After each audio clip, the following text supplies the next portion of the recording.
I hate moral victories. Moral victories in Arizona, and I mean the state in terms of our sports and pretty much everything else, is like a staple of Arizona. It's like, it's more of a staple in the freaking Grand Canyon. Hate moral victories.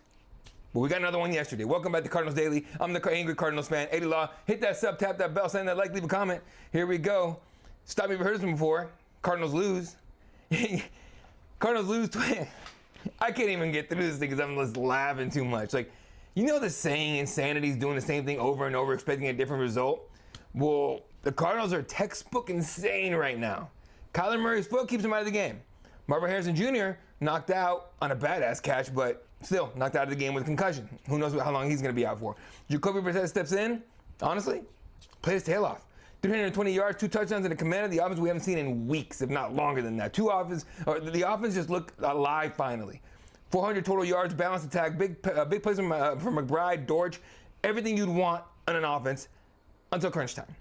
And that's when it all fell apart again. Let's be real. The defense was an issue this time. The defense couldn't stop a freaking nosebleed right now if they tried to. Daniel freaking Jones looked like a Pro Bowler against us, right? We made Daniel Jones look like a Pro Bowler. We damn sure made Spencer Rattler look like a Pro Bowler against us. It's just sad state of the defense right now. The Colts scored on that every second half possession, every single one. Where's the pass rush? Non-existent. Tackling sloppy. And the penalties don't even start with those, okay? Zaven Collins grabs a face mask when you've actually got them stopped. That's a veteran mistake, not a rookie one. Then Jonathan Taylor closes it out. Just ran right down their throats, right through the heart of the defense over and over and over again. Broke 100 yards, scored the go-ahead touchdown, ran out the clock, and the Colts didn't just beat the Cardinals. Bullied us into submission. That was it. Just made us look like punks. Now, credit where it's due. Brissett played like a professional. He was composed, sharp, made plays with confidence. Hit Trey McBride for a touchdown. His second one of the year. Found Greg Dortch for his eighth or 7th career touchdown on the 12-yard score. Had the Cardinals up late in the third quarter, but when the moment came, third down, red zone, ball in his hands, sack. Game over. You can't pin this one on Brissett, though. But that's the story of this team, right? No matter who's under center, they just find a way to fumble the bag in the fourth quarter. That's what we have to talk about Jonathan Gannon and Drew Petzing specifically. How many weeks in a row do we have to watch this team look so unprepared late in games? No halftime adjustments, no defensive spark, and that same scared conservative play call when the game's on the line. It's almost like they're coaching to not lose instead of coaching to win. Cannot do that in the NFL. You want to do that BS? Go to the CFL, all right? Where they'll pat you in the back like, hey, nice job, good, cool. You can work here for the next 20 years while losing. We don't care. Everyone should have fun. Not against a team like the Colts. You cannot do that against guys like that know how to close. They clearly closed on us today. They closed us big time. You could feel it when Indy got the ball back with like 4-ish minutes left. Every Cardinals fan on earth was like, yeah, we've seen this movie before. And we all just sat back. Just straight up. Stop tweeting, stop posting, stop texting people. We knew what was going to happen. Let's call it like it is. The Cardinals are 2-3, losers to 3 straight, trending towards irrelevance before we even get to Halloween. They're not getting blown out. And that's the crazy part to me. Like, we're being competitive. We're hanging around. But we just can't finish the damn thing, right? That's on the coaching. That's discipline. It's a mentality that isn't a talent issue anymore. This is a leadership issue. You've got a locker room full of pros who fight their guts out right now, and they've got their staff. You've got a staff that can't close a game, can't figure out how to put guys in the right spots to be successful. You know, the team is better than their record. I think everyone can agree with that, but they're not tough enough to prove it until someone in that building decides that being competitive enough or isn't enough, right? They're going to keep giving us these almost wins that turn into painful losses. Now, Kyler's got to get healthy. Harrison's got to get back. But most importantly, this team's got to find a killer instinct because right now, Arizona Cardinals don't have it. All right, now you can't pin this one on the offense. You just can't. Unfortunately for us, and it's happened very quietly every loss we've had, kind of quiet, right? Jacoby Brissett, he gave you 320 yards, 2 touchdowns, kept his team in the game from start to finish. The offense showed up, right? 27 points, their best output all year, and still lost. Why? Because the defense is absolutely cooked when it matters the most. Now, let me hit you with a stat. The Cardinals had not forced a single punt in the fourth quarter since week 1. That's more than 5.5 quarters without getting off the field late in the game. That's not bad luck. That's pathetic, okay? The Colts scored in every single second half drive. Every time Arizona took the lead, Indy walked down the field like it was a walkthrough. No resistance, no pressure, no pride. You can't win football games when your defense looks like this in crunch time. You can't talk about playoff games, playoff culture, development, or learning moments when you can't stop a team a single time in the final 15 minutes. Brissett did more than enough to win. The offense scored. They moved the ball. They responded to adversity, and the defense erased it all. Again, when your defense can't close, you don't just lose games. You lose belief. You lose the locker room. Something has to change, whether it's coaching, rotations, or personnel, something. Because right now, the Cardinals' defense is the weakest link in late in games, and everyone knows it. Opposing offenses are licking their chops in the fourth quarter, knowing Arizona can't get off the field. If this continues, it's not a rebuild. It's a repeat. The offense finally woke up. The defense hit the snooze button. Until this team learns how to finish a football game, Cardinals are going to be keeping the team that everyone circles on the schedule, the one you can count on to fall late, unfortunately. And now, one thing we need to talk about, because it's become a big talking point online right after the game. It was all Sunday afternoon and night. It was the only thing anyone was talking about is the quarterback position. Did Jacoby Brissett just prove that Kyler Murray is a problem in this offense? He might have.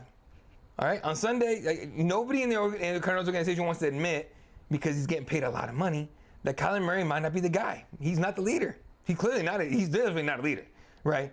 He's a difference maker that doesn't make a difference anymore. And it seems like he's not the future. Let's start with the obvious. Brissett walked into a brutal situation, right? No Kyler, great, that's his spot. Marvin Harrison Jr. out by halftime. A patchwork offensive line, because that's how they're playing, patchworky, right? And somehow the offense looked the best it has all season. He threw for 320, 2 touchdowns, moved the chains, spread the ball around, and looked calm, no panic, no chaos, no leadership, no, just leadership and control.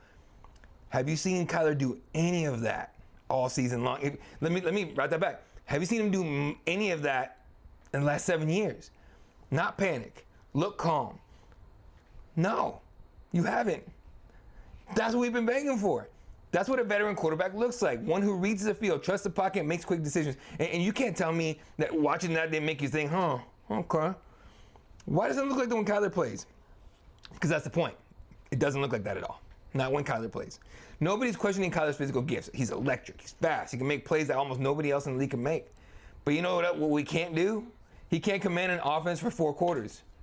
You see it every week, panic in the pocket, drifting into pressure, bailing on clean pockets all the time, locking onto receivers or running himself into sacks.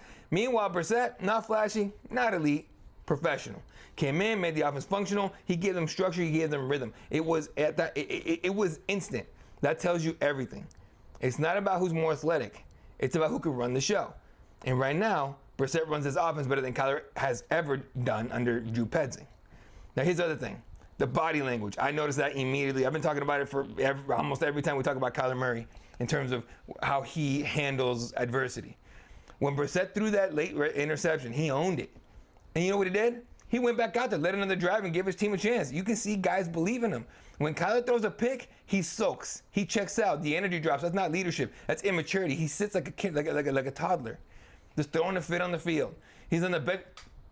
This shit the whole time. Okay? Jacoby Brissett's out there, he watched his defense go to work. Because he knows, like, all right, cool, let's see how this momentum is going. All right, cool. Oh, and boom, let's go. Right? He was up, ready to go. After 7 years, Kyler's immaturity doesn't just go away. That's who he is now. That's who he is. They're great quarterbacks. You got your Mahomes, your Burrows, your Josh Allens. They don't just make plays. They elevate everyone around him, and Kyler doesn't do that. Jacoby did in one game. That's damn telling. Greg Dortch got his 8th career touchdown. McBride got his 2nd touchdown of the year. Come on, let's be real. This is Drew Petzing's offense, and it was designed for timing, rhythm, quick reads, and precision. That's not Kyler's world. Kyler thrives in chaos. Brissett thrives in control. Now, for the first time in the season, the Cardinals offense looked like it was supposed to. Clean mechanics, steady tempo, 3rd down conversions, and Brissett made Petzing look competent, which is hilarious because I thought that was impossible to do, but apparently he can. If that's not proof of who fits the future better, I don't know what is.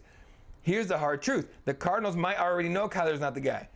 You don't bring in Brissett for fun. You bring him in because you need a grown-up in the room. Plain and simple. Someone who can run the system, stabilize the team, and show the young guys how a real pro does it. And on Sunday, he did just that. The offense looked confident. The receivers got involved. I mean, Marvin Harrison was getting the balls. Zay Jones got a bunch of balls. Greg Dortch got the ball. Michael Wilson made some badass catches. The offensive line looked better. They knew that Brissett wasn't gonna leave a clean pocket, right? If anything, Brissett stepped up in the pocket. It was refreshing to see. The ball was out on time. That wasn't a coincidence. That was a competency. Brissett didn't just play well. He exposed the truth. Kyler Murray's talented, yes, but he's not the steady hand, he's not the leader, and he's not the quarterback the system needs to win in the long term. At some point, potential stops being enough. At some point, excuses dry up.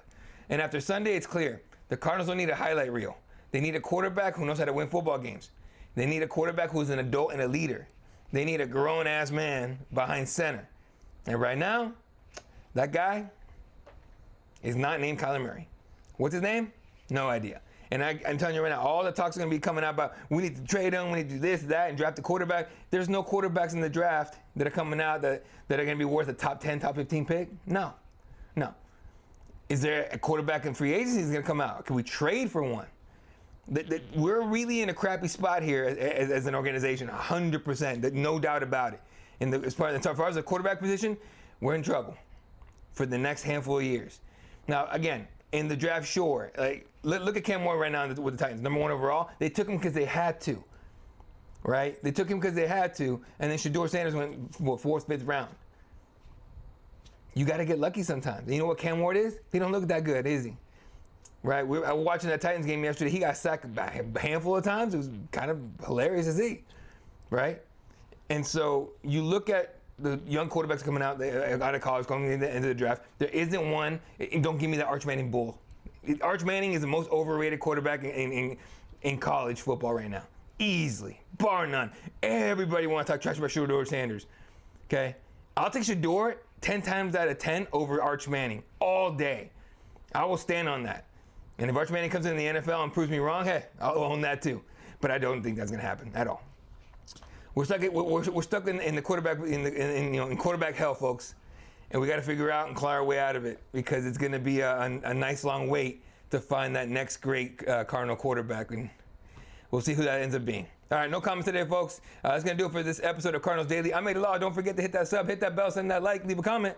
We'll see you all tomorrow for some more Cardinals football talk on our way to Week 7, getting closer and closer to that halfway point of the season. Go Cardinals.